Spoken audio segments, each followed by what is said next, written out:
Hello everyone, this is Food is a Conversation Alumni Edition, session 60.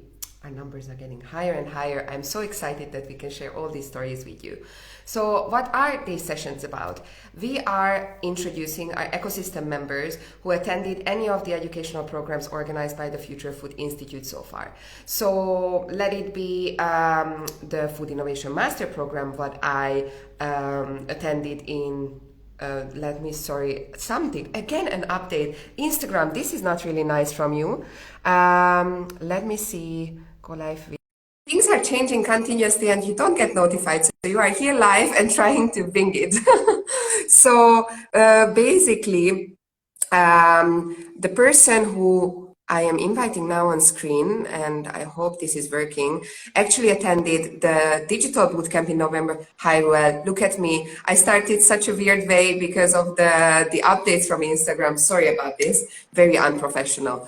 But basically, I'm just telling the audience that we are introducing our ecosystem members, our alumni, the food and climate shapers who attended the educational programs. And these sessions happen twice a week, once on Tuesday and once on Thursday. We always do it once in the evening and in the morning because, as you can imagine, our ecosystem is global, so we have to accommodate different time zones.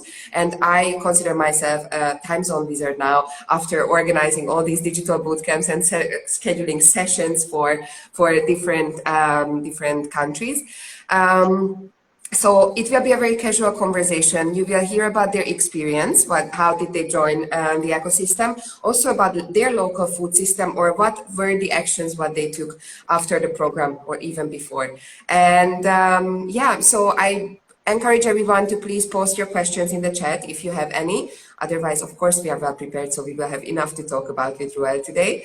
And now, without any further ado, let me hand over. Ruel, thank you for joining me today. Please introduce yourself. Tell us where you're dialing in from and how did you end up on the bootcamp in November? Sure. Thank you so much, Julia. Can you hear me clearly? Yes. Okay, great. So, hi everyone. I'm Ruel.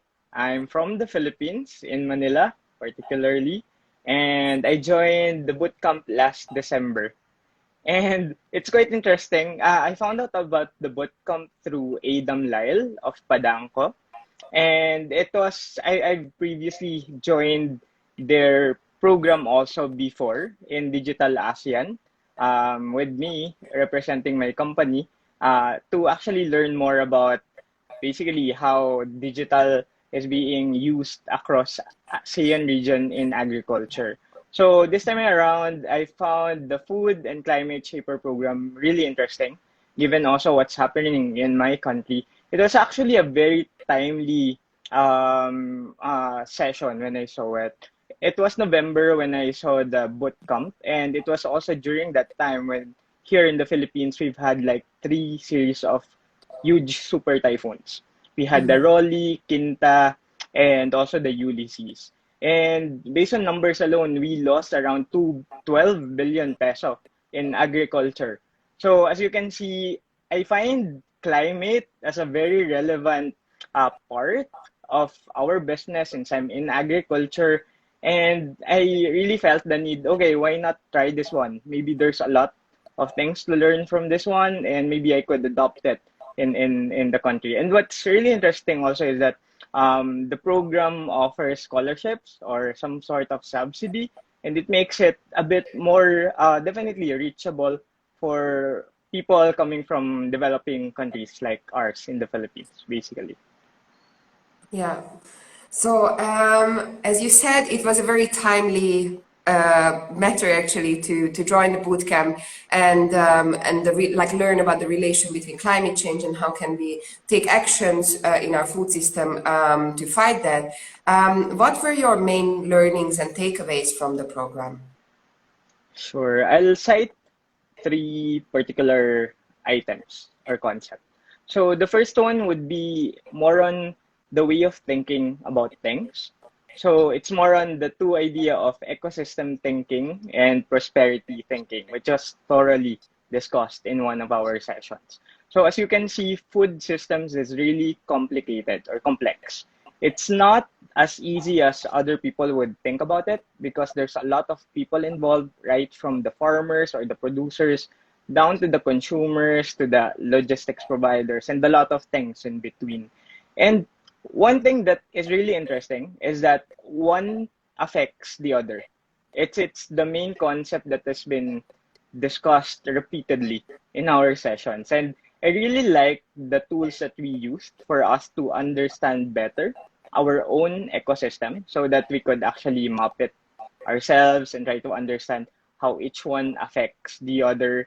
And not necessarily you do one good thing in one part of the system would mean it benefits the whole thing because some parts might actually be affected by it adversely.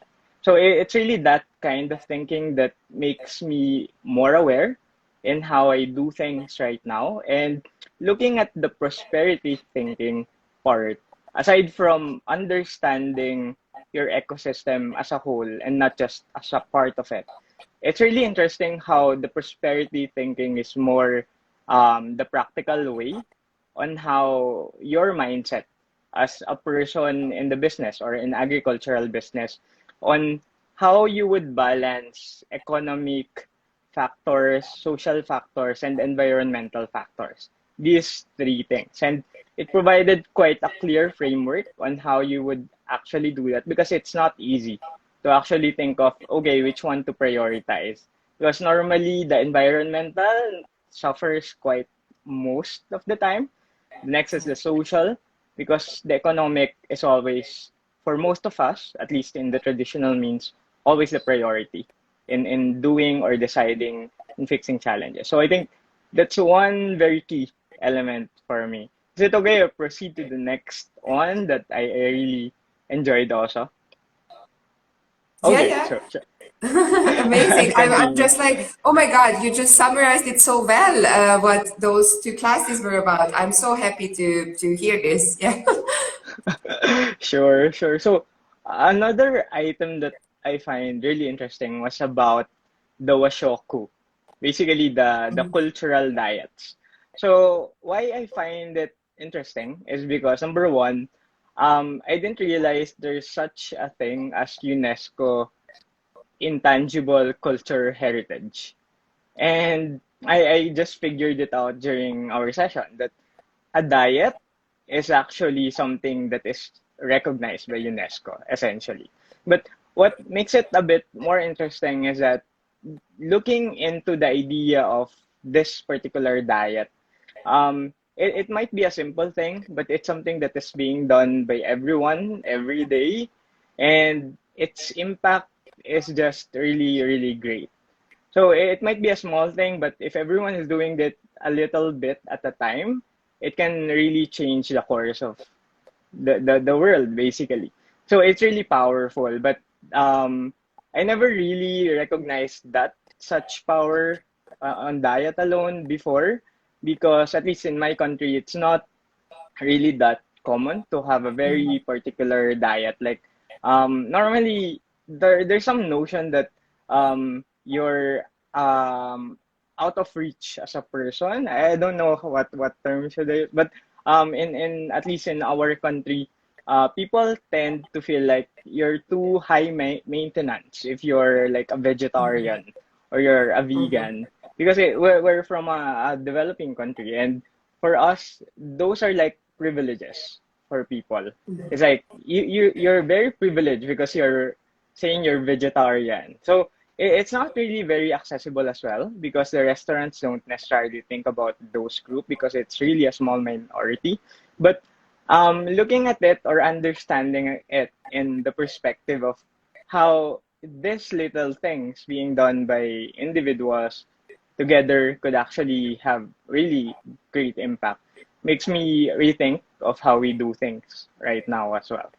So yeah, I find it really interesting as a way of, because as business we have the power, at least in the food industry, we have the power to influence what the consumer takes or how the consumers think of the different products that we put into the market. So right now we're basically selling the rice of the farmers who we are financing. And quite interestingly, what we've been doing for a while is we've been doing bundles. So we've been bundling the rice, which is a staple, with another product from the farm that is quite new to them, or that is something that is a bit healthy. So it's in a way allow people to actually try something new, and maybe if they like it, they'd be able to have it as more of like a common product that they'll be eating or using for some time. So I think it's a power. I think the businesses in food industry have the power to actually influence people, especially in things that aren't very common. So yeah, that's something I also like about one of the Definitely. sessions. So I can't wait to Last, hear the third. Exactly, the last one. I can't wait. yeah. So I think this is the most important one, honestly, because for me, again, I came in or I entered thinking about, or my first concern was actually the climate. Because during that time, I think prior to attending the first session, we experienced yet again the third and one of the largest super typhoons that we experienced in the country. And it's like, um, so how can we solve it? How can we do something about it? Later, I'll be sharing more about what we do in Cropital. But for us, since we are in the financing side of farmers, um, this uncertainties, this shocks, as we call it, financial shocks, would it be more specifically because of the crop failure caused by these typhoons, heavily impacts us as a financing organization. But the same way, we understand that it's more impactful on the side of the farmers because they're talking about no income for the next 6 months, basically, or the things they work hard for, nothing, basically, and they are in debt because they borrowed, worked hard for it, and ended up having nothing but debt. So climate is really something that I've been thinking about before entering the program. But it's really interesting that we've had several sessions actually related to climate smart agriculture. One of which was the one led by FAO. It's actually a series of sessions about smart, climate smart farming. And what I like about it is that it's applicable in my context as a developing country. It's not as if we're being forced to actually follow technologies that aren't applicable in my group. It's more of a framework of understanding how to do things. And I think accepting the realities that there are things that we cannot control. If the climate is like this in this area, just need to accept it. That's the only thing that you can do. Acceptance. And the next one is, okay, now we can accept these facts. Let's figure out how we could make the most out of the area and even use the climate even as an advantage in working out through this particular problem. And again, this is something new for most of us because it's climate change for a reason. So most of us, we're not familiar with the climate we're experiencing 3 years ago, and it's something that we need to do continuously right now to actually work through that. But basically those things, and there's also a lot of good technologies that were introduced, like the veggie tech individuals or group, and there's also a couple more that we met personally as students, basically the ones who founded these companies that are really amazing and have created really interesting ways on how to fight climate change, basically. So yeah. Yeah. Wow. Well, thank you so much for this. It was such a thorough overview what you went through. And I'm very happy to hear this as well, because obviously that's a reflection for us. What could we transfer during the program? So now, you already mentioned Cropital, which is your company, and I would like you to introduce your activities and the story, and what are your next steps, and what changes did you go through over the time since you founded? Sure, sure. So, I'll go back as far as 2012. So it's not Okay. really the start of Cropital itself, but I was still a student during that time, and the concept of Cropital was the same concept of the project I did in an elective, which is a technopreneurship class for one semester. basically. So I could say that that was somehow the seed of it all. But it was in 2015 that I entered along with some of my group mates or teammates in an accelerator program in Malaysia. So it was actually an ASEAN accelerator that where we started implementing things, basically. So 2016 came in. That's a time that we really implemented things. As I was. Oh, oh no. Well, while we are waiting for Ruel to reconnect, I really hope that we didn't lose him just in the middle of his sentence, because I really want you to hear about more about his business. I really hope that he will be able to join back. What can I do here? And he is gone, but I think he will join back. And in the meanwhile, so Ruel was actually in the 30 under 34 place, and their company was mentioned at multiple different platforms as innovations, also working towards the livelihood of farmers. And let's see when he's joining back, because I don't want to share all of the information, but I'm very happy that he introduced you to the learnings what we had so far in the bootcamp and what people can expect. Maybe I can use that also as the one of the promotional material. And he is gone again. All right, so let's keep up the conversation. So if you have any questions, please feel free to send it to me. As I mentioned at the beginning, our bootcamp actually kicks off tomorrow, the next one, for the next 4 to 5 weeks. And then we already have 2 more dates on the pipeline for this year. And that's in June and November. So, oh, I really hope that it's not the connectivity which will cut this conversation now. Yeah, so if you are interested to learn more about what Ruel was introducing, so ecosystemic thinking, prosperity thinking, and this whole concept applied in our food system, then check out our website, which is futurefood.academy, and look at the different bootcamps what we are hosting this year. And let's hope that Ruel can join me back on screen now. Yes, yes. At least it's loading. So that's already a good sign. I really hope that we can continue the session further. But if not, then we will find another time, because this cannot be, you cannot hear more about Cropital and rice farming in the Philippines. Now.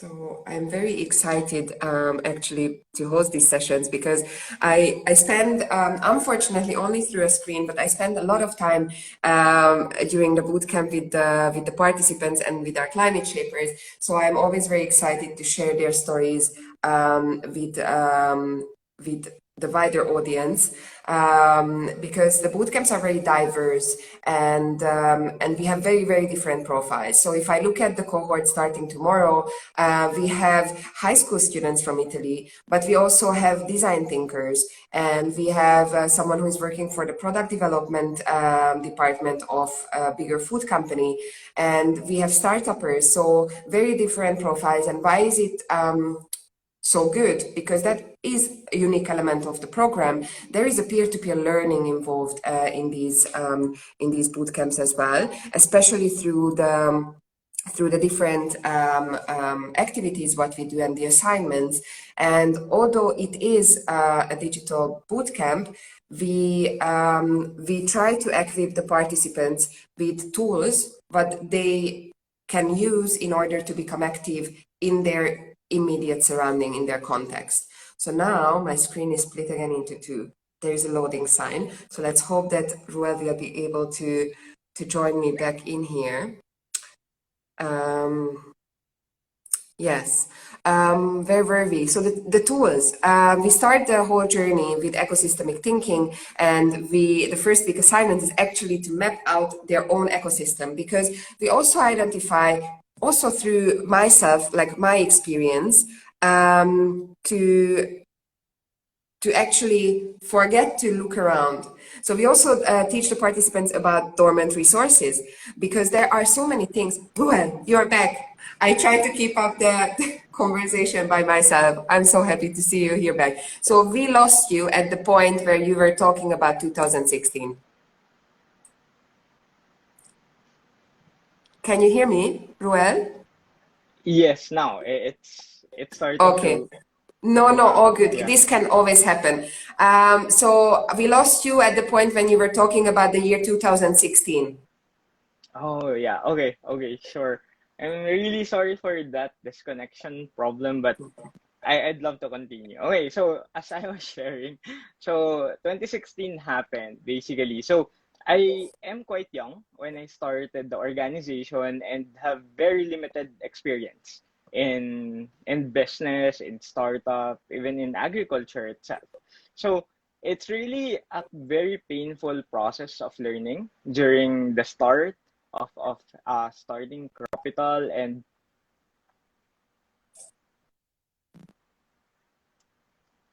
am I back? Yes, you are back. Okay, so it was a learning journey. Okay. We lost you for a moment. But let's talk. So, what happened since 2016? Oh, this is such a shame, because I know that the content we could provide you with this morning is actually very, very useful. But if not on another way, I will record Ruel and then post the conversation later on and lose the live element of the session. But this is so so difficult when you have such a great discussion, and you have to fight with connectivity issues, right? Well, this has been happening over the past years very often, because we had to pivot to these digital formats. But I hope that we can have Ruha back. But where I was before, are the tangible tools what we deliver during the bootcamp, where we hand over to, or what we equip our climate shapers with.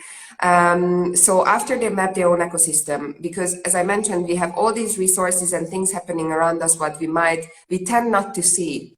And that is already a realization along the first week. And then we actually encourage the participants to get in touch with these people who are already doing or taking actions in the food system to fight climate change, and interview them either in a format like this or in a Zoom room where bootcamp participants can also join them, and showcase these grassroots initiatives or actual solutions what are already happening, because they are inspiring for others. And then everyone can take the elements of it, what can be applicable for their own context. What Ruel also mentioned before, that you want one-to-one, or you cannot just copy paste solutions from one context to another, but you can take the elements and the principles of it, what might be applicable for your own environment, because you have different circumstances. And on the third week, we actually make a bigger reach out to local communities through a climate supper. So each of our participants have to organize their own events. And then we dial in. So you are more than welcome to join on the 27th of March. We will live broadcast on our YouTube channel when we are dialing into the different tables all over the world, and listen to those conscious conversations what they are having, either around their food system issues or the learnings what the host has done throughout the bootcamp. And then the final act of the boot camp, while we are actually delivering the content and the inspiring conversations with experts and everything, is a hackathon. So the teams are working on different challenges. Ruel, you're back. I feel like I keep talking about the bootcamp like I always do. Unfortunately, we are running a tiny bit out of time. So let's finish the topic about Cropital, because I think that's the most important part. I want you to be able to introduce your project. So it was a learning, you said, and where is Cropital now? Sure. So fast forward 2021. So far we've actually are now managing three different platforms or three different tech tools for our farmers. One is our main or the primary one, which is the crowdfunding. So far in the financing space, we've funded more than almost 1,700 farmers already, rice farmers in the Philippines. So we also had Cropital store, which was, I'm very happy we launched it during the time I was attending the program. It was November. And to date, we're also quite happy with the way it's going. So we've locked deals and closed partnerships, and we've even been featured twice already in the media for the past 3 months with the things Amazing. that we are doing. And we're quite happy also with not only rice now that we're moving, we're also moving a lot of products or rather other goods, including even flowers from a farmer group in a quite far-flung area in the Philippines. Just in line with the Valentine's campaign that we did. And lastly, definitely the business to farmer group marketplace that we developed.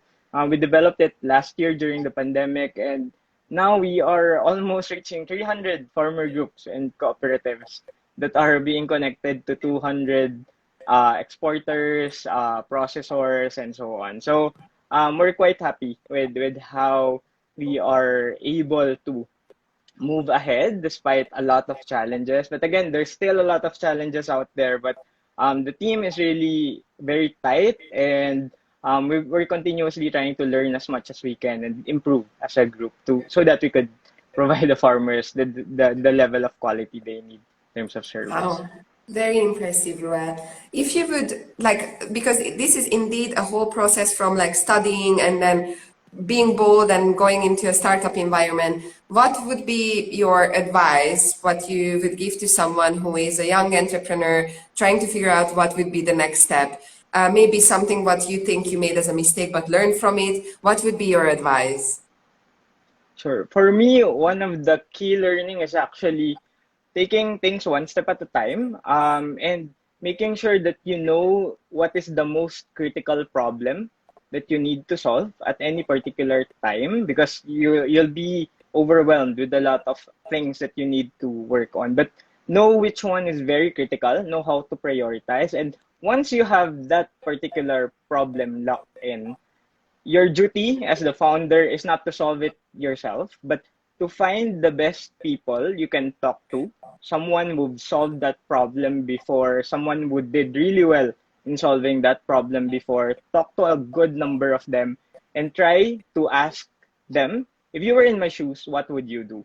And try to evaluate their solution, try to contextualize it, and try to find the right people to execute the solution with you.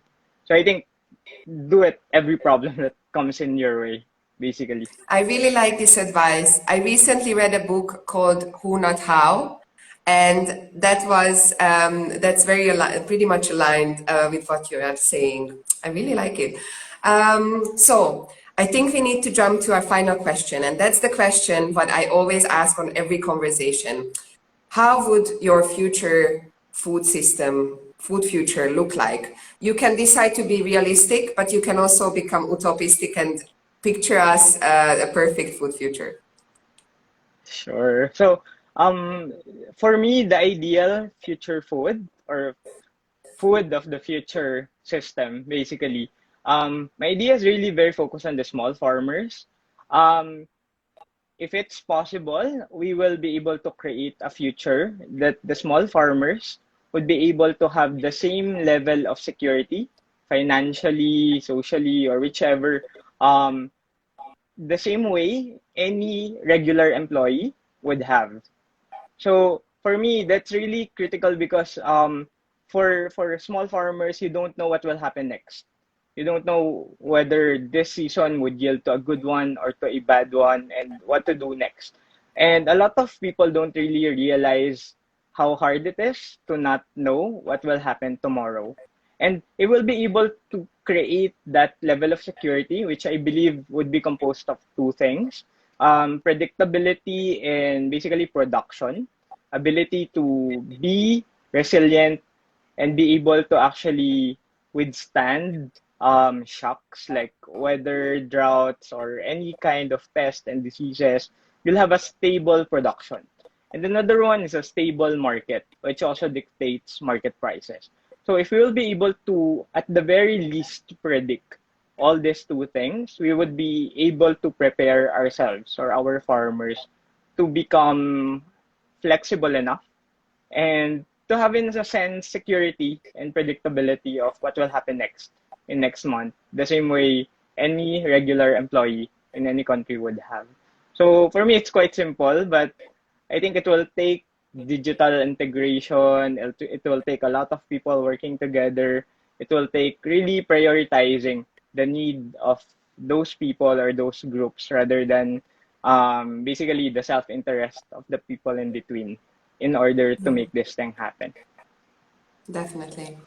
I like this future. So I really hope that also with your actions and with someone else who might have heard your future now, we can work towards this together. So Ruel, despite the connectivity issues, it was a very insightful session. Thank you so much for sharing your story, your learnings. It was very, very nice to hear from me as well. And for the audience, if you missed the beginning of the conversation, which was equally interesting and as the last part, don't worry, because I am posting this session on IGTV, so you will have the chance to watch it along the other 59 sessions what we hosted already on this alumni conversations. And stay tuned, because the next session is next Tuesday, 6:30 p.m. Central European time. Ruel, thank you so much. We will be in touch very soon. Thank you so much. Thank you for inviting me. Bye bye. Bye.